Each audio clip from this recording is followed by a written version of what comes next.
हम सम्राट अशोक के वंशज हैं। हम उस विरासत से आते हैं जिसमें दुनिया को दिखाया है कि सत्ता तलवारों से नहीं बल्कि विचारों और न्याय से चलती है। आज इसी धरती का समाज अपने ही हिस्से की हिस्सेदारी के लिए संघर्ष कर रहे हैं, लड़ रहे हैं और यह सवाल हम सभी को झकझोरता है। जिस सम्राट अशोक ने हम लोगों को इस धरती का राजा बनाए थे, इस धरती का शेर बनाए थे, आज इसी शेर को यहाँ के सत्ताधारियों ने, यहाँ के राज करने वाले नेताओं ने इस जंगल के शेर को, इस धरती के शेर को एक पिंजरे का शेर बना रखा है। और यह कहानी सिर्फ कुशवाहा कोयली समाज की कहानी नहीं है, यह कहानी उन सभी दलितों की है, यह कहानी उन सभी गरीबों की है, यह कहानी उन सभी अल्पसंख्यक लोगों की है, यह कहानी उन सभी मजदूरों की है और यह कहानी उन सभी किसानों की है, यह कहानी उन सभी लोगों की है जो आज भी अपना अधिकारों के लिए लड़ रहे हैं। यह कहानी उन सभी लोगों की है जो आज भी अपने हिस्सेदारी के लिए लड़ रहे हैं। कि बिहार के इस राज के सत्ता में बैठे लोग हमारे समाज के साथ, हमारे दलितों के साथ, हमारे अल्पसंख्यक लोगों के साथ, हमारे गरीबों के साथ पाप नहीं बल्कि महापाप का काम किए।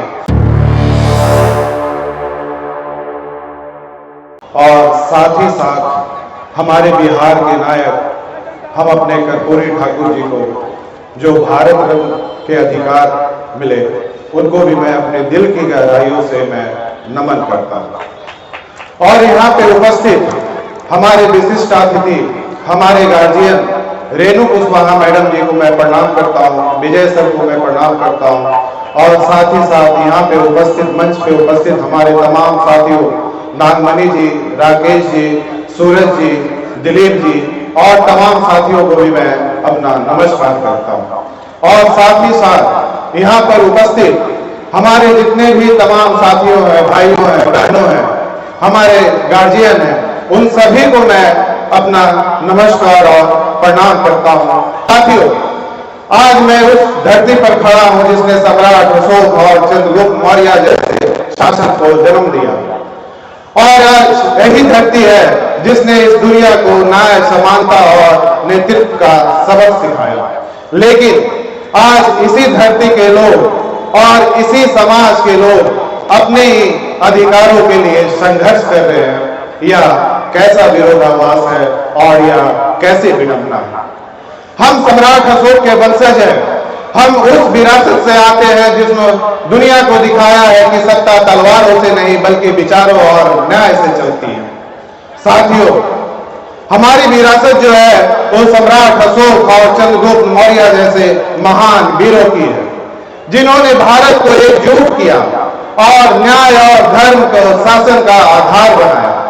एक ऐसा भारत बनाया जहां हर जाति, हर वर्ग, हर समुदाय के लोगों को समानता का अधिकार मिले। लेकिन आज इसी धरती का समाज अपने ही हिस्से की हिस्सेदारी के लिए संघर्ष कर रहे हैं, लड़ रहे हैं और यह सवाल हम सभी को झकझोरता है। जिस सम्राट अशोक ने हम लोगों को इस धरती का राजा बनाए थे, इस धरती का शेर बनाए थे, आज इसी शेर को यहाँ के सत्ताधारियों ने, यहाँ के राज करने वाले नेताओं ने इस जंगल के शेर को, इस धरती के शेर को एक पिंजरे का शेर बना रखा है। हमें कैद कर रखा है, हमारे अधिकारों को छीन लिया गया है, हमारी आजादी को छीन ली गई है और हमें विकास से कोसों दूर रखा गया है। और यह कहानी सिर्फ कुशवाहा कोयली समाज की कहानी नहीं है, यह कहानी उन सभी दलितों की है, यह कहानी उन सभी गरीबों की है, यह कहानी उन सभी अल्पसंख्यक लोगों की है, यह कहानी उन सभी मजदूरों की है और यह कहानी उन सभी किसानों की है, यह कहानी उन सभी लोगों की है जो आज भी अपना अधिकारों के लिए लड़ रहे हैं। यह कहानी उन सभी लोगों की है जो आज भी अपने हिस्सेदारी के लिए लड़ रहे हैं। और आखिर यह हमारे साथ ऐसा व्यवहार क्यों?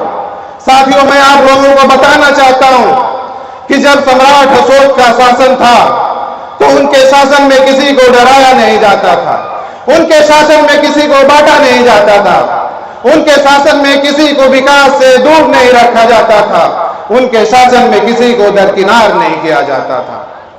उनका जो शासन था वो न्याय समानता पर आधारित था और उनके शासन में सभी को समानता का अधिकार दिया जाता था। लेकिन आज का शासन और आज का शासक क्या कर रहा है यह आप सभी को भाली भांति पता है। आज इस राज के सत्ता में बैठे लोग हमें बांटने की कोशिश कर रहे हैं ताकि हम संगठित ना हो सके। हमें जातियों के हिसाब से तोड़ा जा रहा है ताकि हम आर्थिक, सामाजिक और राजनीतिक रूप से कमजोर रह सके। हमें विकास से दूर रखा जा रहा है, हमारी आजादी छीनी जा रही है, हमारे अधिकारों को छीना जा रहा है। आखिर यह कब तक चलेगा? साथियों, यह समय है, मैं आप लोग को कहना चाहता हूं कि यह समय है हम लोगों को एकजुट खड़े होने का, यह समय है हम अपने अधिकारों के लिए लड़ने का, यह समय है हमें अपने हिस्से की हिस्सेदारी के लिए लड़ने का, यह समय है हमें अपने 90% लोगों को अपना हक दिलाने का, और यह समय है हमें अपने लिए एकजुट होकर हमें अपने आगे जिंदगी में बढ़ने का। साथियों, मैं आप लोगों को बताना चाहता हूं कि बिहार के इस राज के सत्ता में बैठे लोग हमारे समाज के साथ, हमारे दलितों के साथ, हमारे अल्पसंख्यक लोगों के साथ, हमारे गरीबों के साथ पाप नहीं बल्कि महापाप का काम किए। जब हमारी जातीय जनगणना हुई तो हर समाज को टुकड़े टुकड़ों में बांटा गया, हर पिछड़े को टुकड़ों टुकड़ों में बांटा गया, हर कुशवाहा समाज को टुकड़े टुकड़ों में बांटा गया। जहां कुशवाहा समाज की 14% की आबादी थी, आज उसी आबादी को घटाकर 14% से 4% कर दिया गया और हमें अलग अलग टुकड़ों में बांट दिया गया। यह सच में अन्याय नहीं बल्कि घोर अन्याय है। मेरी लड़ाई अपने समाज को अपना हक दिलाने की लड़ाई है। मेरी लड़ाई 90% लोगों को अपना हिस्से की हिस्सेदारी दिलाने की लड़ाई है और मेरी लड़ाई बिहार को एक विकसित राज्य बनाने की लड़ाई है।